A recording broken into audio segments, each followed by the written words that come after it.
giving time, talent, treasure. People who are working on the front lines have such passion for making a difference. To me, they're heroes. To be able to dig down and to handle that kind of suffering and fight back.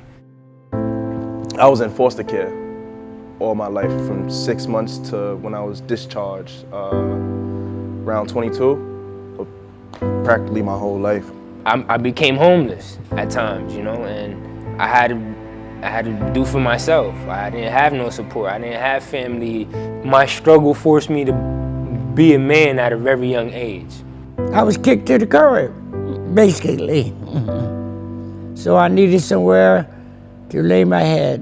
God has created us all as equals, and it's a blessing to be in a position where we can serve and to take care of the poor and the sick is a mission that's really important to my wife and I and my family in general. I never thought in a million years I would become homeless. I'm an addict. Years went by, I started noticing there was something wrong, but I thought it was other people. And it wasn't, it was me. Even the value of life was gone. I didn't know whether I was going to die or want to just take myself and just end it. It's just human nature for all of us to want to make a difference.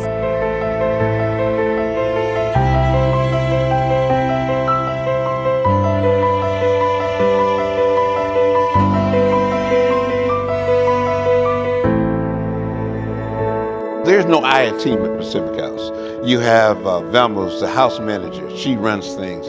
I've been working at Pacific House for 21 years. What I love about my job is that I see people come in and I see them move out. And when they move out, they look for me so that I can give them what they need to start out. You want to transition from shelter to housing. It is very hard when someone is homeless and they don't know where to begin.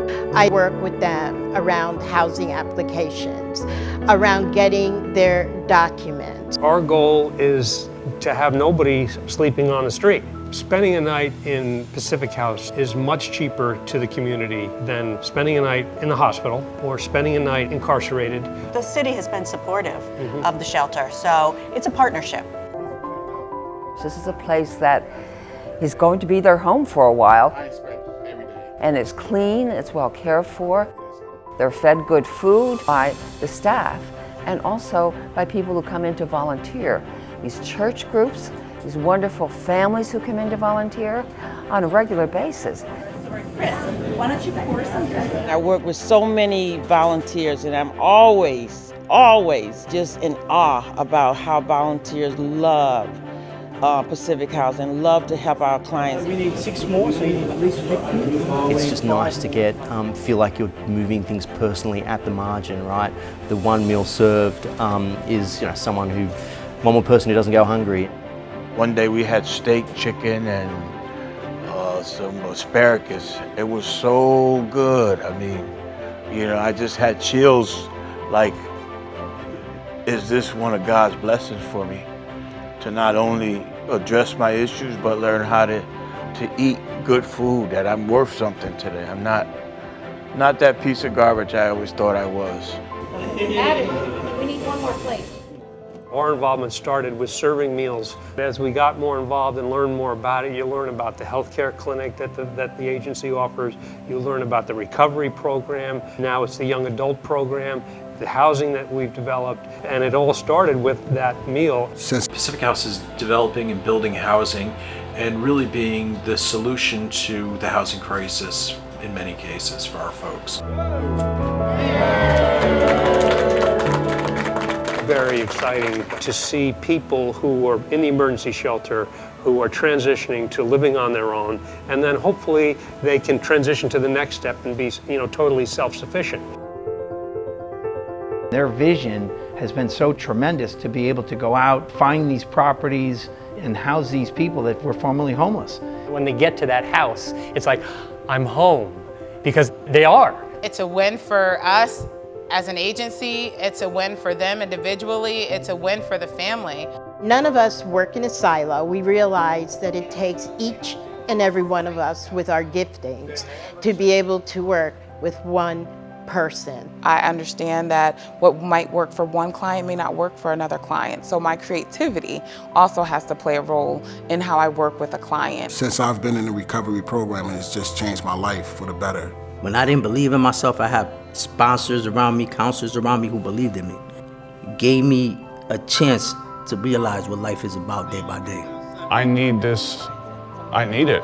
If I don't have this, I'm literally back at rock bottom. So it saved my life. It's really difficult when you lose a mom, you know. You feel like that lifeline is just gone, you know, it's not the same. So it's got me kind of emotional. How you doing, James? How are you? All right. I went through the DCF system. At the age of 3 months, I was abused by my mom. Fractured skull, broken collarbone, fractured ribs. Doctor said I wasn't gonna make it at all, or that I would be disabled. And you know, 22 years later, here I am. I guess they call me the big uncle of the program. And I treat all of my youths like they were my kids. Out of 10 kids now, I have 8 that's working. We've had some of them go on to college from here. My name is Jaquan Boyd, and currently I'm a soon-to-be former resident of Pacific House. You know, I'm not in the room right now, so I can't show you any of the great things you guys did. I'm headed off to college. We all have struggles in our lives and, you know, suffer through illnesses and suffer through different things. Nothing to me would be worse than not having a place to live. I've been blessed with so many great things in my life, and to have the opportunity to give back in this way, you know, for me is extremely worthwhile.